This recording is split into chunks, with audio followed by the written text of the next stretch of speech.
Graças a Deus, né? É muito bom a gente ouvir testemunhos. Amém? Muito bom, eu gosto. A igreja está orando, né? Ou outros testemunhos virão. A igreja está orando pela Sônia. Vamos orando para Deus operar, agir. Há tempo para tudo, né? Essas são lições que nós tiramos desses testemunhos, porque às vezes Deus responde a sua oração no momento em que você ora, não é? Muitos irmãos têm essa experiência.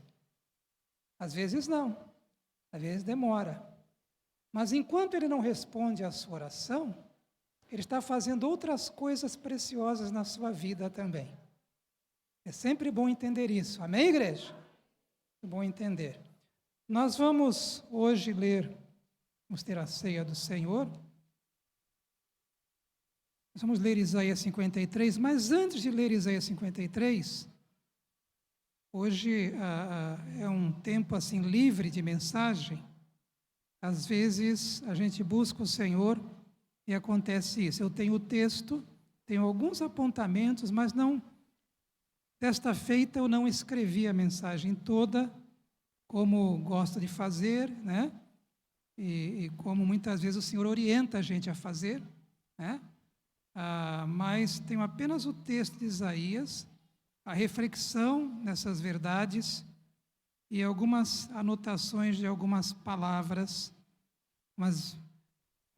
do Novo Testamento. Mas eu quero, nesse momento, ler com os irmãos um texto aqui que não tem a ver com o texto que eu vou ler. Não é Isaías 53 agora. É 1 João, apenas, não precisa colocar, não.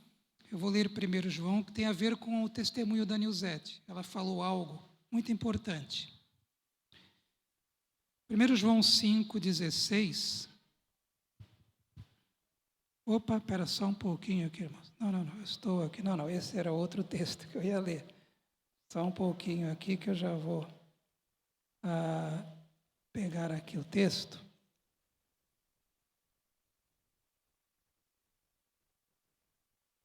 Hoje nós vamos ler dois textos, né? Nós vamos ler aqui sobre amor fraternal, 1 João 3. Um texto que já lemos muito, versículo 16 até o versículo 18. 1 João 3, 16 ao 18 diz assim: nisto conhecemos o que é o amor. 1 João, quem já leu a carta de 1 João? Lê de novo. Eu estou lendo essa carta, já li umas 5 vezes. Estou lendo pela 6ª, eu acho. Estou lendo essa carta de 1 João. Muito importante. Nisto conhecemos o que é o amor. Jesus Cristo deu a sua vida por nós vamos celebrar isso hoje aqui. E devemos dar a nossa vida por nossos irmãos. Veja essa frase, irmão. Isso aqui não é uma coisa que deve ser lida e deixada de lado. Não, isso aí é só isso que escapou aqui, colocaram aqui. Não, isso aqui é inspirado por Deus. Deus colocou no coração do apóstolo João para escrever isso aqui para as igrejas, inclusive para a nossa, para mim e para você. Jesus deu a sua vida por nós, amém? Mas devemos dar a nossa vida por nossos irmãos, amém? E para isso nós precisamos da graça de Deus. Mas precisamos ter essa intenção, essa motivação.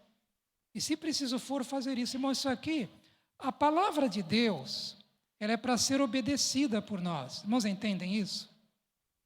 Ela não é para a gente obedecer apenas aquilo que agrada a gente. É para a gente obedecer todo o conselho de Deus. E esse é um texto que eu estive pensando, meu Deus, como isso é forte. Não é? Senhor, tem misericórdia de mim, eu orei. E oro.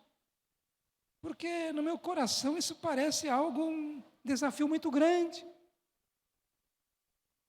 Mas é isso que o Senhor está falando para mim e falando para você. E devemos dar a nossa vida por nossos irmãos. E se alguém tiver recursos materiais, aí vem, hein? Se alguém tiver recursos materiais, vou repetir, se alguém aqui entre os irmãos tiver recursos materiais, tiver condições, e vendo seu irmão em necessidade, alguma necessidade, não é passando fome, não precisa ser mendigando no meio da rua, não precisa chegar a esse ponto. E não se compadecer dele, como pode permanecer nele o amor de Deus? João repete muito isso. Se não amarmos o nosso irmão, como pode permanecer o amor de Deus em nós, né? Agora ele fala aqui de uma forma específica, da assistência ao irmão que tem uma necessidade, como foi o caso aqui. Tá? Então ele fala, se você ver o seu irmão assim, você tem condições e não se compadecer, como pode permanecer em você o amor de Deus? Filhinhos, ele diz, não amemos de palavra, de boca, né? Nem palavra nem de boca só. De boca para fora a gente costuma usar, né? Mas amemos em ação, em atitudes e em verdade. Não com hipocrisia, em verdade. Então ele está especificando isso na questão de necessidades materiais, mas é amplo, né? Se aplica a tudo, mas eu quero me prender aqui nesse momento. E eu vejo que nesta igreja nós temos visto atitudes assim, mas que essa atitude, que essa motivação esteja em todos os corações, todos os nossos corações, não só em alguns ou em muitos, mas em todos nós. Filhinhos, não amemos de palavra nem de boca, mas em ação, em verdade. Amém, meus irmãos? Porque um dia pode ser um irmão que esteja em necessidade, mas que Deus o guarde, mas um outro dia pode ser você também. Não é verdade? Muito bem, vamos orar nesse momento? Senhor nosso Deus, nosso Pai querido, louvado seja o teu santo nome, Senhor. Obrigado por esta reunião, uma reunião em nome do Senhor Jesus Cristo. E como é uma reunião em nome do Senhor Jesus, nosso Salvador amado, nós sabemos, Senhor, que o teu Filho amado Jesus Cristo está entre nós, porque Ele assim prometeu, na palavra dEle que é fiel e verdadeira. Quando nós nos reuníssemos, 2 ou 3, no mínimo 2 ou 3, né? Ele estaria entre nós. Muito obrigado, Senhor Jesus, pela tua presença entre nós. Que o Senhor seja aqui adorado, que o Senhor seja exaltado, que o Senhor seja admirado e amado nesta reunião, mas não só. Senhor Jesus, revela-te aos nossos corações. Oh, concede pelo Espírito Santo a graça e a bênção de que nós todos neste recinto possamos ver pelo menos um pouquinho da tua glória. Que possamos ver o Senhor neste lugar, através dos olhos da fé. Senhor, aumenta-nos a fé. E recebe, Senhor, o nosso louvor. Senhor Jesus, toca em nosso coração, como o Senhor tem tocado desde o início do culto. Toca agora pela tua santa palavra, Senhor, que nós vamos ler neste momento. Oh Deus eterno, louvado seja teu nome. Glória ao Pai, glória ao Filho, glória ao Espírito Santo. Em nome de Jesus, a igreja diz: amém, amém, meus irmãos. Isaías 53, Se alguém puder arrumar um copinho de água para mim, eu agradeço. A garganta fica seca nessa hora. Oh, Major, obrigada, meu. Isaías 53, o texto já está, eu creio, ali, né? Ali na tela. Nós vamos ler, é um texto com 12 versículos, tá? Espero, irmão, leia com atenção. Essa é uma profecia. Isaías profetizou acerca de Jesus Cristo, o Messias que haveria de vir, porque Isaías profetizou isso 7 séculos antes de Jesus ter vindo ao mundo. Está falando a respeito de Jesus, do Messias. Esse é um texto das Escrituras, obrigado, irmão. É um texto do Antigo Testamento, uma profecia muito clara. Qualquer pessoa, eu creio, assim, que até não leia muito a Bíblia, mas sabe alguma coisa a respeito de Jesus, e ler esse texto, ele vai chegar à conclusão que está falando de Jesus. Sem precisar explicar muita coisa para ele. Talvez não entenda tudo, mas ele vai saber, opa, esse texto está falando de Jesus. Você vai ver como.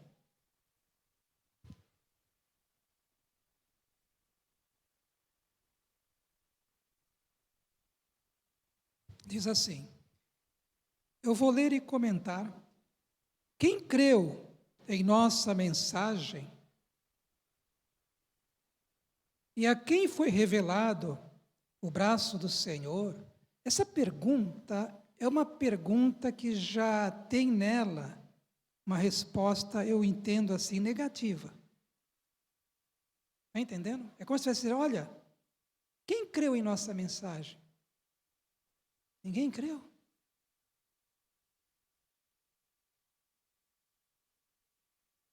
Ou talvez pudéssemos dizer, poucos creram.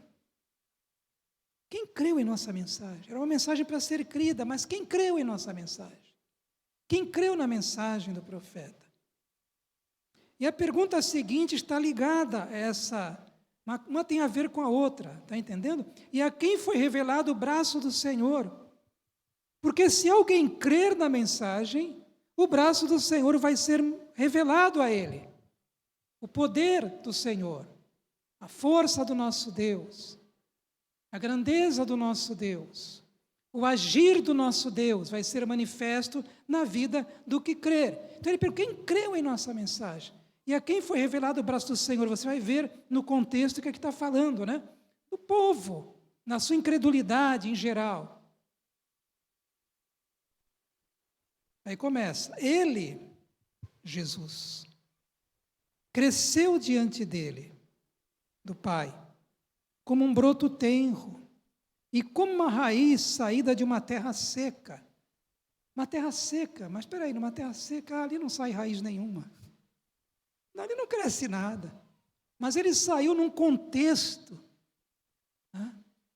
religioso, num contexto de fé ou de incredulidade, num contexto espiritual, de baixa espiritualidade, que parecia que dali não sairia nenhuma raiz assim.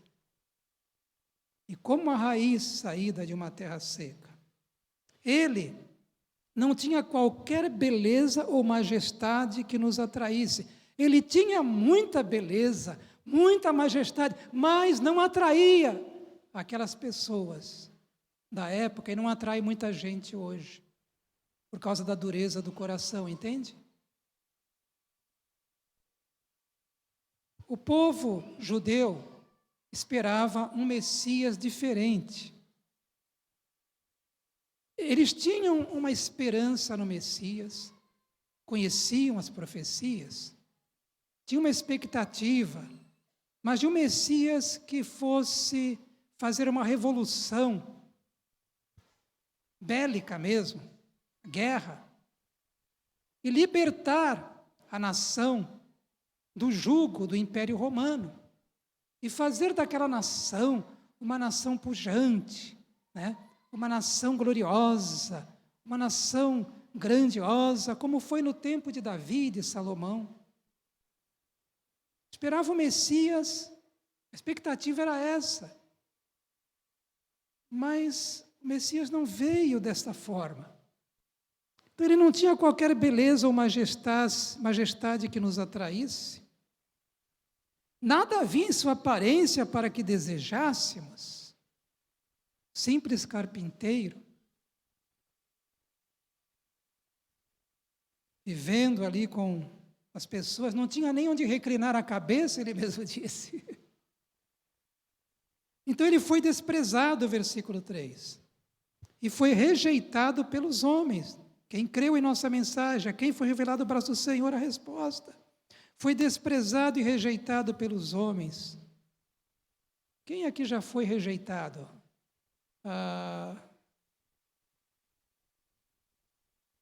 Alguém já ouça essa frase? Alguém já disse isso, né? Que ser rejeitado é uma das piores coisas que pode acontecer na vida de uma pessoa, né? Se algum irmão já passou aqui por uma forte rejeição, em algum lugar, na sua família, algum emprego, ou um filho que se sente rejeitado, uma mãe, ou um pai, ou sei lá. Acho que é uma coisa que machuca muito. Ele foi desprezado e rejeitado pelos homens.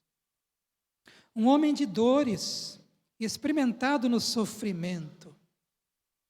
Por isso que a palavra lá em Pedro diz que nós devemos seguir as pisadas do Senhor.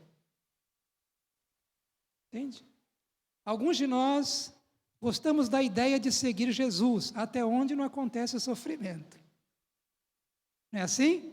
Gostamos da ideia, vou seguindo Jesus, né? Estou seguindo a Jesus Cristo, deste caminho eu não desisto, né? Mas peraí, ou não, sem sofrimento. Mas o Senhor Jesus disse que aquele que quer realmente segui-lo, deve negar-se a si mesmo, tomar a cada dia a sua cruz e seguir. E o Senhor avisou todos os seus discípulos, inclusive nós, no mundo vocês terão muitas aflições, mas tenham bom ânimo, eu venci o mundo. Ele era um homem de dores, experimentado, sabia o que é sofrimento. Por isso que ele, diz a palavra de Deus, ele nos compreende, ele entende quando estamos sofrendo, quando estamos em aflição, porque ele sabe o que é sofrer, ele passou, ele experimentou como homem o sofrimento, do corpo e da alma. Lembram no Getsemane? Lembram disso? Por favor, né? Passa de mim este cálice, se for a tua vontade, mas não seja feita a minha vontade, mas a tua. Ali havia sofrimento. Orou e suou gotas de sangue, em agonia. Ele sabia o que era sofrimento. Você já suou gotas de sangue? Provavelmente você passou já por sofrimentos. Alguns de vocês conhecem o que é sofrer, talvez, mais que outros, né? Já passaram por agonias, mas não como ele. Pode ter certeza que não como ele. E ele não passou por ele. Ele passou por nós. Entende? Talvez você tenha passado algum sofrimento por você mesmo, pelas suas questões, pela sua vida. Ele passou por nós, por amor a nós. Um homem de dores, experimentado no sofrimento. Como alguém de quem os homens escondem o rosto, de novo, né? Foi desprezado. E nós não o tínhamos em estima. Não era alguém em estima. Versículo 4. Ah, sim, é verdade tudo isso, mas certamente ele tomou sobre si as nossas enfermidades e sobre si levou as nossas doenças. Contudo, nós o consideramos castigado por Deus atingido e afligido. Mas ele foi transpassado por causa das nossas transgressões, das suas e das minhas. Foi esmagado por causa de nossas iniquidades. O castigo que nos trouxe paz estava sobre ele, e pelas suas feridas fomos curados. Amém, irmãos? Glória a Deus mesmo. Glória a Deus. Toda a gratidão ao Senhor por esse sacrifício. Por toda a eternidade seremos gratos ao Senhor por esse sacrifício. Porque com certeza, nós reconheceremos muito mais os valores das coisas do Senhor, os valores das coisas do reino, e reconheceremos muito mais a grandeza do seu amor do que reconhecemos aqui. Não é verdade? Certamente ele tomou sobre si, esse texto no contexto do livro de Isaías, irmãos. Vou explicar algo. Esse texto está falando primariamente, sobre enfermidades da alma. Se você ler o livro de Isaías, você vai ver isso. Toda vez que fala sobre o povo enfermo, mente enferma, cabeça enferma, né, coração enfermo, está falando sobre o pecado na vida, a enfermidade na alma. Estão entendendo? Agora, também, lá em Mateus, esse texto é aplicado quando Jesus cura os doentes, né? É citado esse texto também.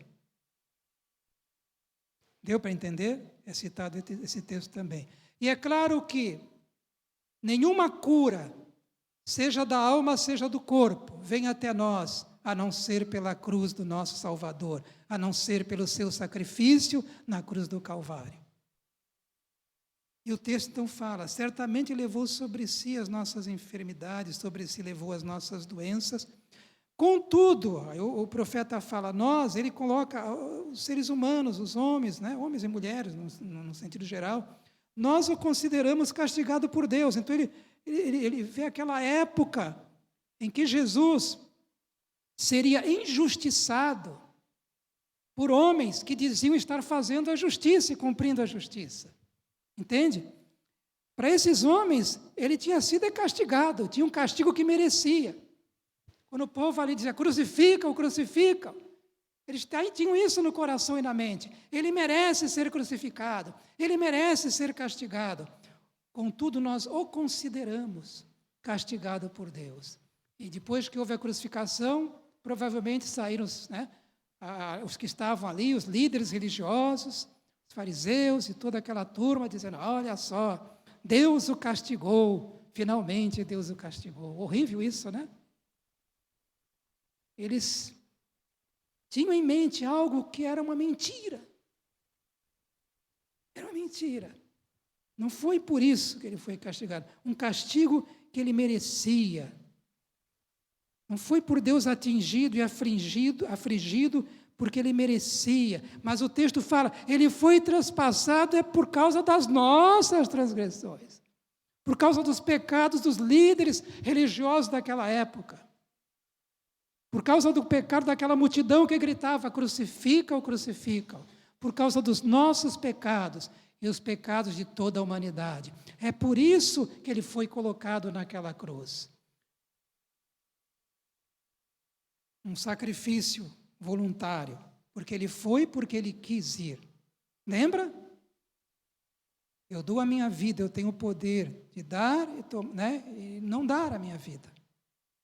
Mas ele deu a vida voluntariamente, por amor a nós. Foi transpassado por causa das nossas transgressões, que na verdade eram crimes, tá, irmão? Vocês não sabem disso? Transgressão, o que é uma transgressão? Quando você transgride a lei, você passa o sinal vermelho, não é um crime que você está cometendo, é uma transgressão da lei, é um crime. Não é só matar que é crime, né? Qualquer transgressão da lei é um crime. Naturalmente há crimes a graus, né? Certo? De intensidade, né? Nos crimes, mas é um crime. Transgressão da lei de Deus, da lei moral de Deus, dos mandamentos é um crime. A humanidade se tornou uma humanidade transgressora, criminosa espiritualmente, nesse sentido. Entendam isso. Ele foi transpassado, então, por causa das nossas transgressões. Deus é justo, irmãos. E na sua justiça, Deus não pode deixar uma transgressão à sua lei moral, ao seu mandamento impune, porque Ele é santo, Ele é justo. Mas essa justiça de Deus, essa santidade, está unida com a sua misericórdia, com o seu amor e com a sua graça, com a sua compaixão. E esse Deus justo, quando viu a humanidade transgressora, e por ser transgressora teria que ser punida, e por ser transgressora a ira de Deus estava sobre ela, sobre cada ser humano. E eu estou falando de ira, não é que Deus fica que nem você e eu, né? Raivoso, nervoso, né? Não. E a ira tem a ver com o seu juízo, a sua justiça manifesta, tá? A sua reprovação ao pecado e ao pecador, por causa do seu pecado. Então, a ira de Deus, diz a Bíblia, permanecia, né, sobre nós permanecia. Pela graça de Deus, quem foi salvo diz amém. Não permanece mais, foi removida. Amém, igreja? Amém. Mas a ira de Deus estava sobre toda a humanidade. João fala isso no capítulo 3. Todos estavam condenados. O salário do pecado é a morte. Todos estavam destituídos da glória de Deus, Romanos 3, 23. É isso? Porque todos pecaram, todos são transgressores e destituídos estão da glória de Deus, separados da glória de Deus. Havia um abismo entre o ser humano e Deus. Por isso, esse Deus justo e santo, no seu amor, no seu tão grande amor por nós, por você e por mim, Ele enviou o seu Filho. Enviou o seu Filho, Jesus Cristo. Deus se fez carne, se fez homem na pessoa de Jesus Cristo, seu Filho amado. E se fez com o intuito de nos livrar da condenação eterna. Nem apenas é uma questão de sofrer, como se fosse, não, é um sofrimento. Não, o sofrimento maior é a ausência da comunhão com Deus. É a ausência da presença de Deus. Seres humanos distantes de Deus, pecadores. E a Bíblia fala que éramos inimigos de Deus. Não que Deus era nosso inimigo, nós éramos inimigos de Deus. Nós estávamos mortos espiritualmente, em nossos delitos e pecados, Efésios fala no capítulo 2. Por isso, Jesus veio. Por isso, Ele foi àquela cruz. Por isso, e ali Ele foi transpassado por causa das nossas transgressões, nas mãos e nos pés. Você entende esse amor? Dá para a gente entender que amor é esse. Como Billy Graham, uma frase que eu gosto do Billy Graham: quem era eu para que um rei morresse por mim naquela cruz? Quem sou eu? Eu não mereço isso, que o rei do universo morresse por mim naquela cruz. Mas Ele o fez. Ele o fez. Não é muito Ele pedir que eu ame você e que você me ame. Ele foi esmagado por causa das nossas iniquidades. Não é só questão de coisas que a gente fez ou fazia, né? De pecados. Não é questão das coisas que os seres humanos fazem, mas a questão é daqueles que eles são no seu interior. Porque Jesus disse que do coração é que saem. É isso? Pecados, adultério, assassinato, roubo e tudo mais. Vem do coração.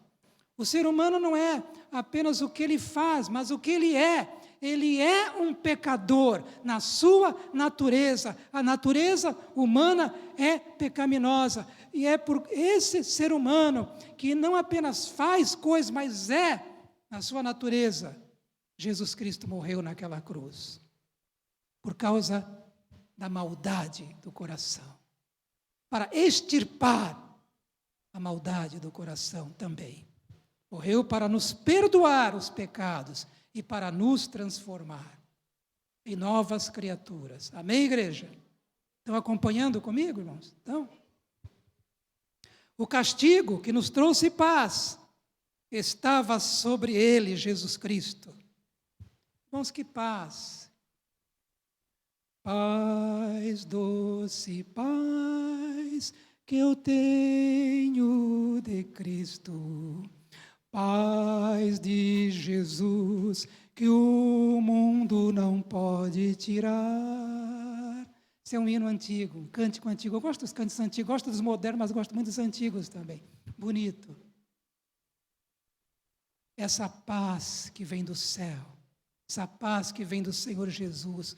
Como é bom desfrutar dessa paz com Deus e essa paz de Deus. Isso tudo por causa do sacrifício de Jesus Cristo, por causa das suas feridas, por causa do castigo dele naquela cruz. O castigo que nos trouxe paz estava sobre ele e pelas suas feridas fomos curados. Fomos salvos, fomos perdoados. Aquela condenação, né? Aquela condenação que havia, ela foi anulada, querido. Entende isso? Você tinha uma condenação sobre você, porque você era um transgressor da lei de Deus. Mas lá na cruz, Jesus rasgou a condenação, cravou-a na cruz e disse: você está perdoado.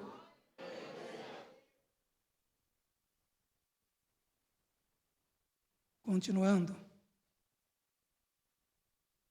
Todos nós, tal qual ovelhas, nos desviamos. Sim, éramos ovelhas desgarradas. Cada um de nós se voltou para o seu próprio caminho, fazendo coisas do próprio coração, fazendo a nossa vontade. Éramos o nosso próprio Deus com letra minúscula. Servíamos a nós mesmos. Cada um de nós se voltou para o seu próprio caminho. E o Senhor fez cair sobre ele a iniquidade de todos nós. E a palavra dele diz: ele é o bom pastor, que dá a vida pelas suas ovelhas. Agora não estamos mais desgarrados, né? No nosso próprio caminho. Nós estamos no caminho do Senhor. Nós pertencemos ao rebanho do Senhor Jesus. Ele é o nosso bom pastor. E ele disse o quê? Que aqueles que ouvem a sua voz e o seguem, suas ovelhas ouvem a sua voz e o seguem, elas têm o quê? A vida eterna. E diz mais: e ninguém as arrebatará da minha mão. Amém, irmão? Glória a Deus por isso, né? Sei que no seu coração, não precisa nem falar no seu coração, tem um glória a Deus agora aqui dentro, né? Tem um glória a Deus. Jesus é o meu pastor eterno. Oh, glória, né, irmão Francisco? Oh, glória, né? Diz o texto: então ele foi oprimido e afligido, contudo não abriu a sua boca. Interessante isso. Como um cordeiro foi levado para o matador, e como ovelha que diante de seus tosqueadores fica calada, ele não abriu a sua boca. Ele falou: aprendo de mim, que sou manso e humilde de coração. Irmão, nós precisamos aprender isso de Jesus. Essas coisas lá no Novo Testamento são para a gente viver, viu, gente? Ah, mas eu sou fraco. Eu sei, eu sou também. Eu sou tão fraco quanto você, eu sou, mas eu quero viver estas coisas. Eu tenho esse objetivo de viver estas coisas. Aquilo que eu leio lá. E lá eu li, já várias vezes. Jesus falou: olha, quem está cansado e oprimido, não é isso? Venham a mim. Vocês vão achar descanso para a alma de vocês. Mas ele falou: mas olha, aprendam de mim, que sou manso e humilde de coração. Porque quando a gente não é manso e humilde de coração, a gente não tem descanso, irmão. A gente não tem paz. Aprendam de mim, que sou manso e humilde de coração. Que mansidão, que humildade aqui, irmãos. Isso constrange o meu coração. Eu creio que constrange o seu também. Foi oprimido e afligido, injustiçado, rejeitado, o rei dos reis, cuspido, tapa no rosto e tudo mais. Contudo, não abriu a sua boca. Como um cordeiro foi levado para o matadouro, como uma ovelha que diante dos seus tosqueadores fica calada, ele não abriu a sua boca. Com julgamento opressivo ele foi levado. Foi um julgamento opressivo, porque não foi um julgamento justo, aquele. Que lá não foi. Foi um julgamento opressivo mesmo. E quem pode falar dos seus descendentes? Agora sim, né? Pois ele foi eliminado, olha só, na terra dos viventes. Não teve descendente, fisicamente. Fisicamente. Ele foi eliminado da terra dos viventes. Por causa da transgressão do meu povo, ele foi golpeado. Foi-lhe dado um túmulo com os ímpios, ou seja, a ideia aqui é, olha, ele morreu como um ímpio. Foi castigado, foi rejeitado, foi considerado um pecador ímpio. Aqui o texto é essa ideia. Tá? Depois, mas com os ricos em sua morte. Mas, por outro lado, José de Arimateia ofereceu o túmulo para Jesus ser sepultado. Embora não tivesse cometido nenhuma violência, nem houvesse nenhuma mentira em sua boca, contudo, agora sim, foi a vontade do Senhor esmagá-lo. Olha que interessante. Não porque ele merecia, foi a vontade do Senhor esmagá-lo. Não como pensavam os líderes religiosos da época e o povo. Não, ele merecia, foi castigado pelo Senhor. Não, não. Foi a vontade do Senhor esmagá-lo e fazê-lo sofrer. Foi propósito de Deus. Não porque Jesus merecia, mas porque eu merecia morrer. E Deus me amou e decidiu que Jesus morreria por mim. Embora não tivesse cometido nenhuma violência, nem houvesse nenhuma mentira em sua boca, contudo foi a vontade do Senhor esmagá-lo e fazê-lo sofrer. E embora o Senhor tenha feito da vida dele uma oferta pela culpa, lembra lá no Antigo Testamento? Era oferecido o quê? Um animal, né? Geralmente o cordeiro era oferecido, era derramado o sangue pela culpa, né? Para perdoar os pecados. Não que aquele sangue daquele animal perdoava. Aquele sangue não tinha poder de perdoar, mas simbolizava o Messias que havia de vir, morrer na cruz, cujo sangue, que seria derramado séculos depois, já tinha um efeito retroativo e perdoava, assim, aqueles pecados daqueles homens lá do Antigo Testamento. Embora o Senhor tenha feito da vida dele uma oferta pela culpa, olha agora, ele verá sua prole. Opa! Epa, que isso? Mas não morreu? O profeta não está dizendo que ele ia morrer? Mas aqui, se ele morreu, como é que ele verá? O profeta está dizendo também que ele ia ressuscitar. O profeta está dizendo isso. Ele vai ressuscitar, ele verá a sua prole e prolongará os seus dias para toda a eternidade. E a vontade do Senhor prosperará em sua mão. Jesus não foi derrotado na cruz, ele venceu naquela cruz, porque ele é o vencedor. Depois do sofrimento de sua alma, ele verá a luz e ficará satisfeito. Interessante esse texto. Depois do sofrimento da sua alma, ele verá a luz e ficará satisfeito. Ele ficará satisfeito porque a obra foi completa. Está consumado. Estava consumado a sua salvação, a minha salvação. Estava consumada naquela cruz. Está consumado o sacrifício que salva, que perdoa pecados. Estava consumado. Ele verá a luz e ficará satisfeito. Pelo seu conhecimento, meu servo justo. Jesus era o servo, irmãos. É importante, hein? Era um servo justo. Jesus disse, eu vim para ser servido, é isso que ele falou? Eu vim para servir e não para ser servido. Outra lição para nós. Por isso, desculpe, meu servo justo justificará muitos, meu servo justo justificará muitos e levará a iniquidade deles. Irmãos, Jesus então, naquela cruz, ele proveu uma tão grande salvação. E há benefícios nessa tão grande salvação.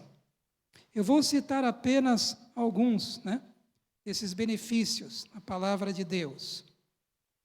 E aqui eu anotei para não me esquecer, E um dos benefícios é a justificação. Lá naquela cruz, Jesus providenciou a sua justificação. O que é isso? Como eu disse, a palavra de Deus disse que não há nenhum justo nenhum sequer. Todos nós transgressores, toda a humanidade transgressora, não é isso? Não havia nenhum justo, nenhum sequer, diz a palavra de Deus. Mas ali naquela cruz, o justo Jesus morreu pelos injustos, entendeu? E naquela cruz, pelo seu sangue, a Bíblia fala, pelo poder do sangue de Jesus, nós fomos justificados. Está entendendo isso? O Senhor Deus bateu o martelo quando ele viu o Ed injusto, não justo, pecador, a ira de Deus sobre ele, né? Aí o Ed então olhou para a cruz, aquela gloriosa cruz. Eu falo cruz, não estou dizendo uma cruz de madeira, estou dizendo a cruz falando do sacrifício de Jesus, usando uma linguagem figurada. Ele olhou para o sacrifício de Jesus pela fé, ele se arrependeu, ele creu no poder daquele sangue derramado, e aí ele foi justificado, e Deus bateu o martelo. Declaro justo para todo sempre. Entendeu, irmão?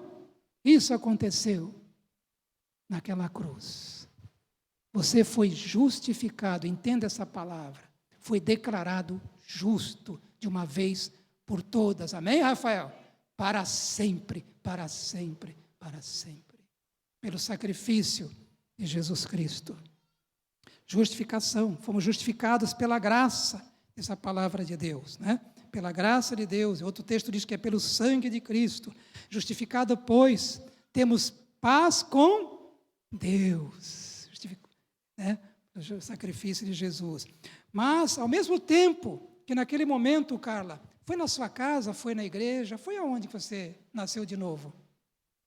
Lembra? Foi em casa? Lembra mais ou menos o dia, talvez. Naquele momento, Deus declarou a Carla justa. Mas, ao mesmo tempo que Ele declarou a Carla justa, o Espírito Santo fez uma obra no coração dela, chamada na Bíblia regeneração, o novo nascimento. E Jesus tinha falado, olha, se você não nascer de novo, Nicodemos, lembra? O líder religioso, você não pode entrar no reino de Deus, nem ver. Carla também não podia ver, entrar no reino. Mas naquele momento, o Espírito Santo fez um milagre do novo nascimento no coração da Carla. E ela entrou no reino, ela viu o reino. E um dia vai ver o reino, no seu reino futuro. Entendeu, irmãos? E se tornou uma filha de Deus. Foi adotada. Regeneração é quando o Espírito Santo, então, faz essa obra aqui, ele dá uma vida nova, entende, irmãos? O Espírito Santo vem habitar em nosso coração. Lembra, Ezequiel, aquele dia? O Espírito Santo veio habitar no seu coração para sempre, e com ele veio a vida eterna da parte de Deus. Por causa da cruz, por causa do sacrifício do Cordeiro de Deus que tira o pecado do mundo. Vocês entendem isso, irmãos? Então, isso são os benefícios, estou terminando. Por isso que Jesus diz aqui, olha, Ele justificará muitos, por isso que diz que Ele viu, né, olhou lá na frente e ficou satisfeito. Né? Ele ressuscitou e Ele viu o que tinha acontecido. Ficou satisfeito com a obra, né, com o resultado da sua obra. Milhares de pessoas salvas pelo poder do seu sangue. Mas naquele momento, então, que você foi justificado, você foi regenerado, isso aconteceu uma vez só, aconteceu uma vez na vida de uma pessoa, o novo nascimento não é todo dia, só uma vez para sempre. Você foi adotado como filho de Deus. E agora você é filho amado, lembre-se, você era um inimigo, como eu. Já pensou a passar de inimigo para filho? Isso é glorioso demais. Eu era um inimigo.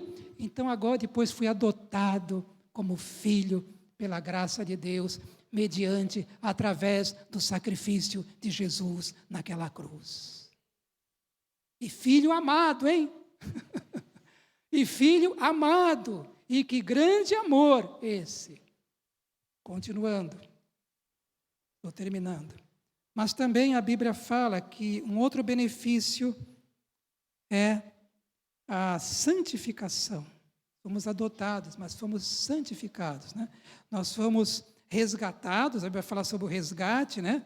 Que o Senhor pagou na cruz por nós, éramos escravos, estávamos nas trevas, é isso? Escravos do pecado. Veja um escravo no mercado antigamente, né? Que vendiam escravos, e aí Jesus foi lá e pagou o preço e comprou você, disse, filho, você está livre, você agora é meu. Amém, irmãos? Amém mesmo? Santificação.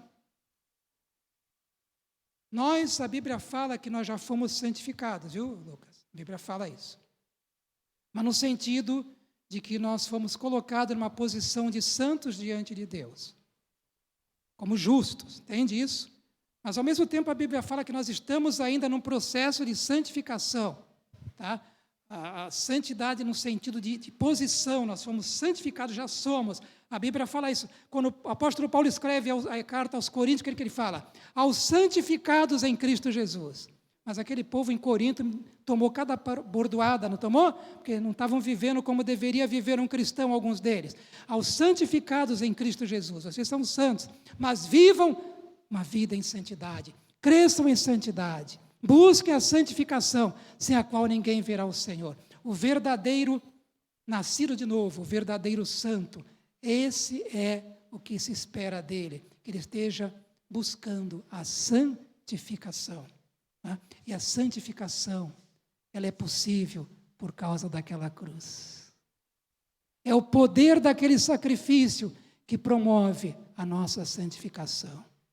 É pelo poder daquele sacrifício que nós podemos, sim, ser santificados por obra do Espírito Santo. E terminando, por causa daquela cruz, agora estou terminando mesmo, nós vamos ser glorificados. Alguns irmãos nossos partiram nesse ano, no ano passado, estão lá com o Senhor, suas almas, entende, irmão? Seus espíritos estão lá, já desfrutando naquilo que em teologia nós dizemos, né? Que é algo, esqueci a palavra agora, meu Deus, né? Estava com essa palavra aqui, esqueci, né? Mas é um período, né? Período entre a morte e a volta de Jesus, intermediário, né? Período intermediário. Mas estão lá já desfrutando. Mas quando Jesus voltar, seus corpos ressuscitarão, irmãos. Não mais com nenhuma doença, nenhuma dor, com nenhuma fraqueza, ressuscitarão em glória, semelhante ao corpo do nosso Salvador Jesus Cristo. E nós, se estivermos vivos quando Ele voltar, nós seremos arrebatados, nossos corpos serão transformados num piscar de olhos e subiremos, estaremos sempre com o Senhor. E vamos desfrutar na eternidade, novos céus, nova terra, do reino eterno de Deus, para sempre, irmãos, para sempre, onde o choro não tem choro lá, não tem morte, não tem pranto, não tem choro, não tem tristeza, não tem pecado, não tem sofrimento, desfrutando para tudo sempre da presença gloriosa de Jesus. E você, meu irmão Carlos, você vai ver o teu Salvador face a face. Você vai ver a face de Jesus, face a face. A glorificação. Tudo por causa desse sacrifício. Por isso, terminando, eu lhe darei uma porção entre os grandes.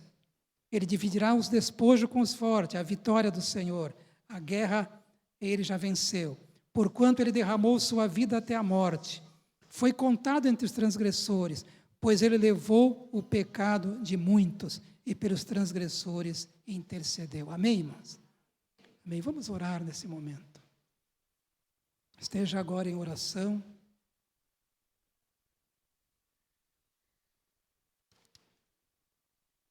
Pedi para o Jeff estar tocando aqui eu já falei uma música no teclado. Esteja em oração, né? Vamos ter a ceia do Senhor agora. Eu não vou fazer apelo, não é por causa do horário, não. É porque eu estou entendendo que não é preciso fazer apelo nesse momento. Agora não é, às vezes é. Fale com Deus agora, você e Deus. Olhe para Jesus, pela fé, é claro, o Cordeiro de Deus que deu a vida por você. Consagre sua vida a Ele. Se há mancha na sua alma, se há algum pecado não confessado, confesse. Arrependa-se. Arrependa-se sinceramente e confesse o seu pecado. Consagre o teu ser ao Senhor.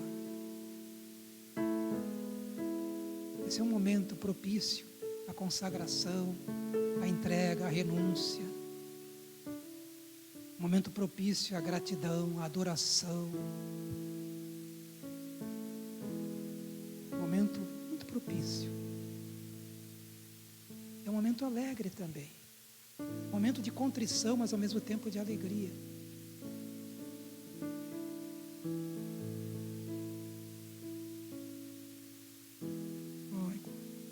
Pode estar orando, continue orando. Vou ler apenas um texto bíblico, enquanto você ora só sobre a ceia. E nós vamos, então, tomar a ceia do Senhor. Diz o texto bíblico em 1 Coríntios 11: pois recebi do Senhor o que também lhes entreguei, que o Senhor Jesus, na noite em que foi traído, tomou o pão e, tendo dado graças, partiu e disse: isto é o meu corpo que é dado em favor de vocês. Façam isto, ele mandou fazer isso, uma ordenança, em memória de mim. A ideia de memória refletindo naquilo que Jesus fez por nós na cruz. Da mesma forma, depois da ceia, comerem o pão, ele tomou o cálice e disse: este cálice é a nova aliança no meu sangue. Façam isso sempre que o beberem, em memória de mim. Porque sempre que comerem deste pão e beberem deste cálice, vocês anunciam a morte do Senhor até que Ele venha. Senhor nosso Deus, Pai querido, nós vamos agora participar do pão e do vinho. Muito obrigado, Senhor, por esse privilégio que o Senhor nos concede. Ó Deus querido, que o Senhor nos abençoe neste momento também, para que possamos fazer isso com o coração voltado ao Senhor, com o coração grato. Ó Deus, com o coração confiante, convicto da aliança que temos com o Senhor, com o teu sangue derramado naquela cruz, com o teu corpo que foi ali, Senhor, pregado naquela cruz e que levou os nossos pecados sobre si. Ó Deus, abençoa a tua igreja neste momento, Senhor. Ministra, Senhor, a tua igreja. Ó Espírito Santo, ministra a tua igreja, enchendo nosso coração de amor pelo Senhor, enchendo nosso coração de fé, enchendo nosso coração de paz e de alegria. Ministra, Senhor, segundo a tua vontade. Recebe toda a honra, toda a glória, todo o louvor, em nome de Jesus, em nome de Jesus. Vou chamar aqui os irmãos que eu já falei com eles durante a semana, eles venham até a frente, por favor, para nos ajudar. Irmão Francisco. Sim, só que eu pensei uma coisa aqui.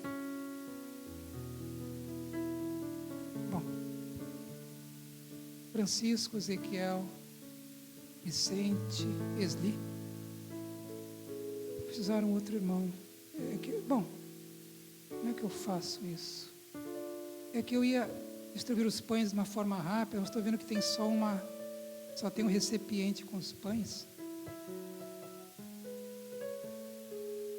Porque se tiver um só, a gente vai... será que alguém pode pegar lá um pratinho lá, ou dois, para a gente dividir esses pãezinhos, né? Porque assim eles vão... Então nós vamos fazer o seguinte, irmãos. Os irmãos vão receber, por toda a segurança, né, que é devida, vão receber o pão. Ou não tire a máscara ainda. Vou receber o pão. Depois que todos receberam, tiver com o pãozinho aqui nesta mão, né? Porque a outra mão está livre. Aí a gente vai dar a palavra aqui, né? Fazer a oração. E aí os irmãos então vão tirar a máscara e comer o seu pãozinho. Tá bom? Depois de comer o pãozinho, coloca a máscara de novo. Nesse momento você não fala nada com o vizinho, tá? Não ora com ele. Simplesmente come o seu pãozinho e põe a sua máscara. Tá bom? Amém, irmãos? Isso. E aí depois, da mesma forma, a gente vai passar o vinho. tá?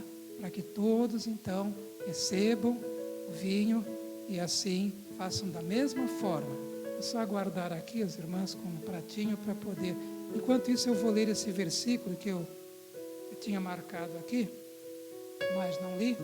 É só ter 2 pratinhos ou 3 aqui para a gente separar esses pãezinhos. O pãozinho está num saquinho, tá, irmão? Isso eu aprendi lá com o pessoal da CBP. Está num saquinho para que o irmão não fique... puxa, o irmão foi pegar o pão, pôs o dedo no meu pão. Não. Ele vai precisar pegar com o saquinho, para você tira o saquinho e come o pão. Muito obrigado, irmão. Já é só dividir direitinho, tá? Não precisa dividir certinho, é só colocar um pouquinho em cada um. Enquanto isso, eu vou ler esse texto que está aqui no livro de Apocalipse, capítulo 5, versículo 6 ao 14, se quiser pôr. Oi? Se quiser pôr. Não precisa, não avisei vocês. Olha só que texto lindo. Tá? Sobre Senhor Jesus, o Cordeiro de Deus. Lá, uma profecia que tem a ver lá com eternidade. Depois vi um cordeiro que parecia ter estado morto, em pé, no centro do trono. Olha só, é Jesus, irmãos. Cercado pelos 4 seres viventes e pelos anciãos. E aí vem uma figura, né? Uma imagem assim. Não é que Jesus tem 7 olhos, 7 chifres, mas isso tudo é um simbolismo. Ele tinha 7 chifres, a ideia de poder, 7 olhos, onisciência, né? Que são os 7 Espíritos de Deus enviados a toda a terra, a mesma ideia do Espírito Santo, o ministério, né? Ele perfeito, completo, ele se aproximou e recebeu o livro da mão direita daquele que estava sentado no trono. Ao recebê-lo, vejam isso, os 4 seres viventes, tá? E os 24 anciãos prostraram-se diante do Cordeiro. Cada um deles tinha uma harpa e taças de ouro cheias de incenso, que são as orações dos santos. E eles cantavam um cântico novo. Tu és digno, isso é maravilhoso. Ele é digno de receber o livro e de abrir os seus selos, pois foste morto e com teu sangue compraste para Deus gente de toda tribo, língua, povo e nação. Tu os constituíste reino e sacerdotes, cada um, para o nosso Deus, e eles reinarão sobre a terra. Então olhei e ouvi a voz de muitos anjos, milhares de milhares e milhões de milhões. Eles rodeavam o trono, bem como os seres viventes e os anciãos. Olha só isso agora. E cantavam em alta voz, irmão, todos, representando a criação. Digno é o Cordeiro, que foi morto, de receber poder, riqueza, sabedoria, força, honra, glória e louvor. Depois ouvi todas as criaturas existentes no céu, na terra e debaixo da terra, e no mar, e tudo que neles há, que diziam: aquele que está sentado no trono e ao Cordeiro, seja o louvor, a honra, a glória e o poder para todos sempre. Os 4 seres viventes disseram: amém. E os anciãos prostraram-se e o adoraram. E a igreja diz: amém. E dá uma salva de palmas para o Cordeiro.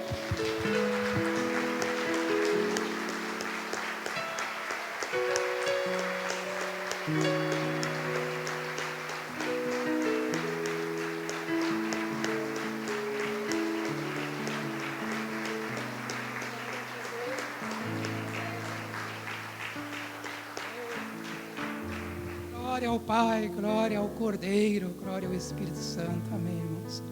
Agora os irmãos vão pegar o pão, né? São 4. Vai um grupo lá, um vai pela direita e outro vai pela esquerda, e os outros 2 vão pelo meio aqui, né? Acho que facilita bastante, né? Aí um vai, Esli, vai pelo meio. Vicente, deixa eu ver, você vai um pouquinho, vai pelo canto ali. Ezequiel vai dar para os irmãos lá, depois ele volta e vai pela esquerda. Isso, você vai pelo meio aqui, tá, Esli, depois. Tenta entrar aqui pelo meio. O irmão Francisco depois vai pelo meio aqui, tá? Porque vai um irmão aqui por esse canto. Não recebe, continua com a máscara, tá? Só depois que o irmão Se quiser abrir já abre, né? Já abre o seu saquinho. Espero que seja facilzinho de abrir, né? Abre o saquinho, já pega o pãozinho na mão, né? Já ora ao Senhor.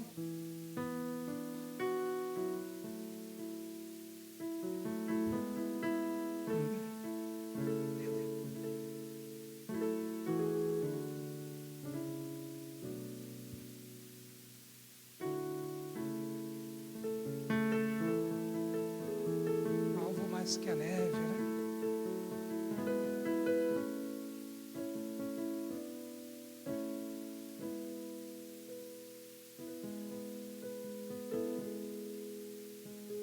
Isso. Ezequiel, você vai por aquele canto, irmão. Aí já tem o Vicente, por favor. Então vai alguém pelo meio aqui. Uns pelos cantos, outros pelo meio, para não, né, não passar todo mundo no mesmo lugar. Isso. Graças a Deus, né? Todos participando. A ceia deve participar todos, né, que são membros da igreja ou que sejam membros de alguma outra igreja evangélica, né? Também são convidados a participar, desde que você esteja em comunhão, né, com a sua igreja ou com esta, né? Você é convidado a participar. Se você ainda não pode participar, né, da ceia, não se sinta constrangido, tá? A nossa oração e nosso desejo é que você participe um dia, tá bom? Você já se converteu, ainda não se batizou, você, né, se apresenta para ser batizado, e aí você vai poder também participar da ceia do Senhor. Deixa eu pegar também aqui.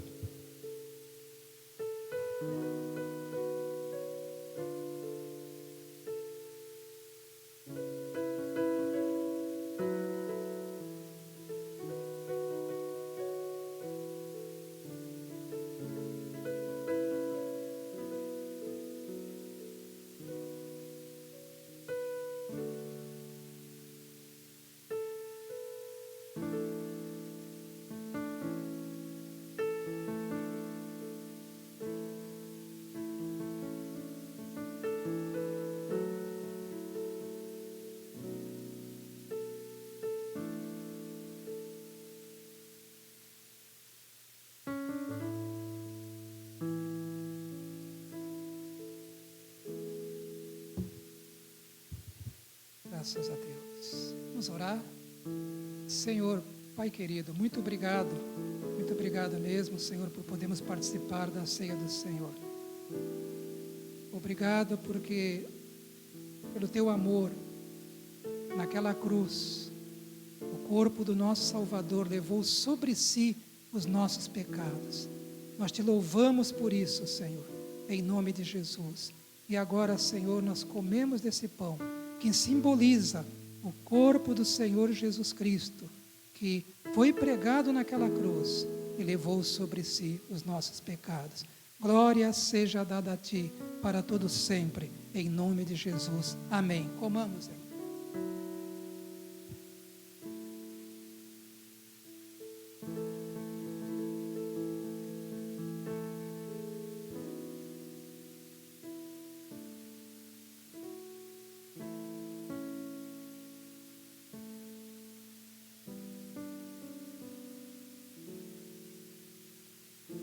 Vai um por uma ponta.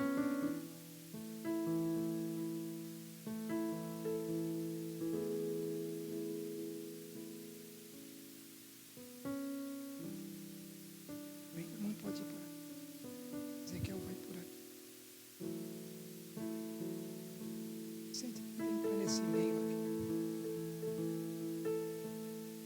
Amém, irmãos. Agora vamos participar do vinho, né? Demora um pouquinho mais, né? Mas é bom.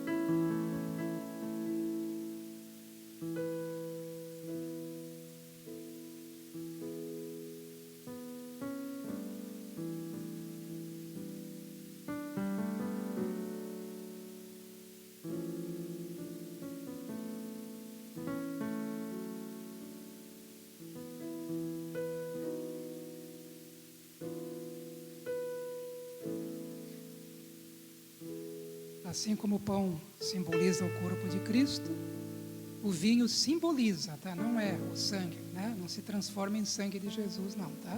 Ele simboliza o sangue de Jesus, derramado na cruz do Calvário por nós. Quando a gente participa da ceia, a gente está declarando a nossa fé no sacrifício de Jesus. Está dizendo: Senhor, muito obrigado, porque eu tenho uma aliança com o Senhor, entende? Assim como esse pão e esse vinho, né, vão fazer parte do seu organismo, não é isso? Então, essa nossa aliança com Jesus também é algo muito profundo, né? A Bíblia fala que nós estamos em Cristo e Cristo está em nós, no sentido espiritual, né?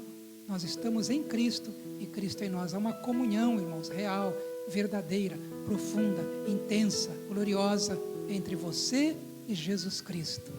E você está nesse momento declarando isso, declarando essa sua fé, essa sua convicção.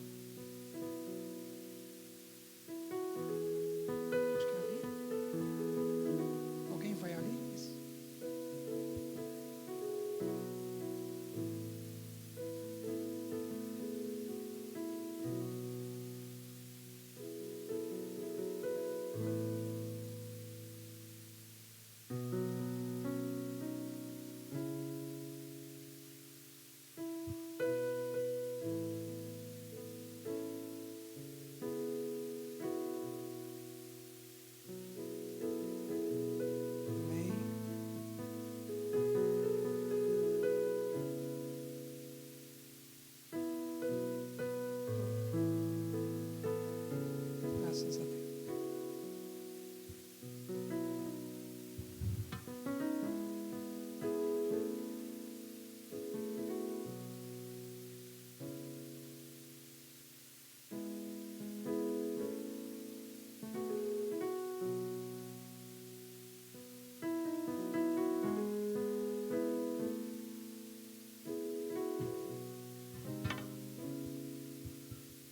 Senhor Deus, Pai querido, neste momento também agradecemos ao Senhor pelo sangue derramado na cruz do Calvário para perdão dos nossos pecados. Sangue precioso, Senhor, eficaz, Senhor, para a nossa eterna salvação. Te damos graça por podermos participar agora, Deus, desta ceia, tomando, Senhor, esse suco de uva, Senhor, que simboliza o sangue de Jesus.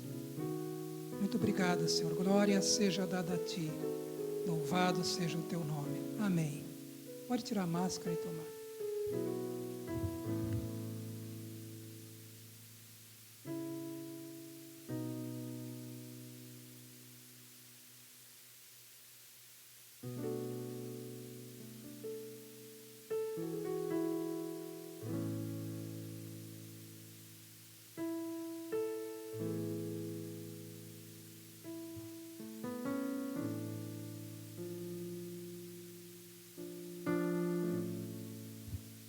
Amém. Graças a Deus. Vamos ficar em pé agora, né, com nós, e vamos cantar o último cântico.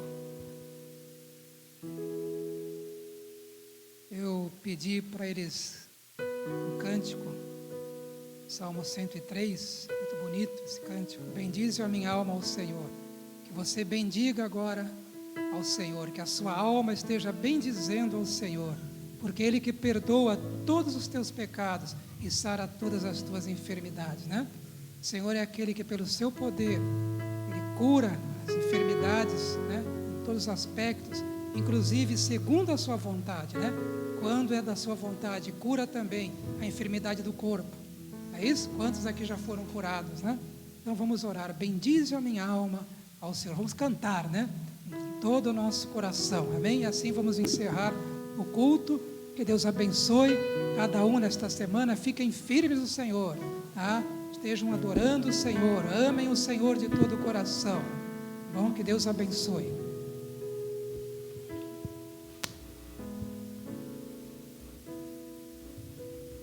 Que o amor de Deus Pai, a graça do Senhor Jesus e a comunhão do Espírito Santo seja com esta igreja, hoje e sempre. A igreja diz: amém.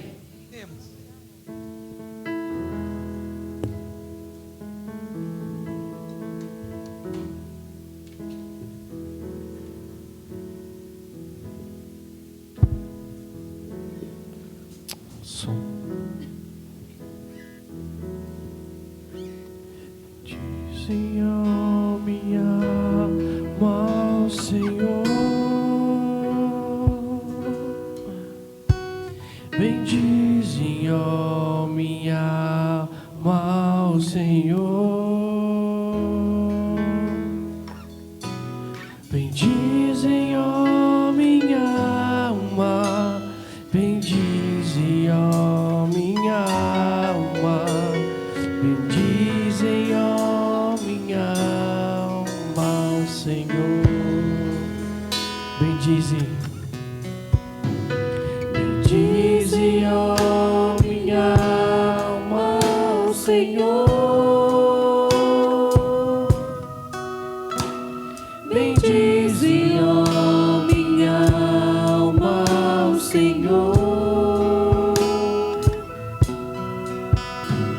bendizem a minha alma, bendizem a minha alma, bendizem a minha alma ao Senhor. Ele é quem perdoa tuas iniquidades, Ele é quem sara tuas enfermidades, redime tua vida e te coroa de benignidade e misericórdia. Ele é quem perdoa. Ele é quem perdoa tuas iniquidades, é Ele quem sara tuas enfermidades, redime tua vida e te coroa de benignidade e misericórdia. Bendizem, bendizem, ó minha alma, ao Senhor, bendizem, ó minha alma, ao Senhor, bendizem, ó minha alma, bendizem, ó minha alma, bendizem, ó minha alma ao Senhor. Só igreja, vamos dizer, bendizem, bendizem, ó minha alma ao Senhor, bendizem, ó minha alma ao Senhor, bendizem, ó minha alma, bendizem, ó minha alma, bendizem, ó minha alma ao Senhor. Amém, queridos. O Senhor te abençoe e te guarde. Boa semana.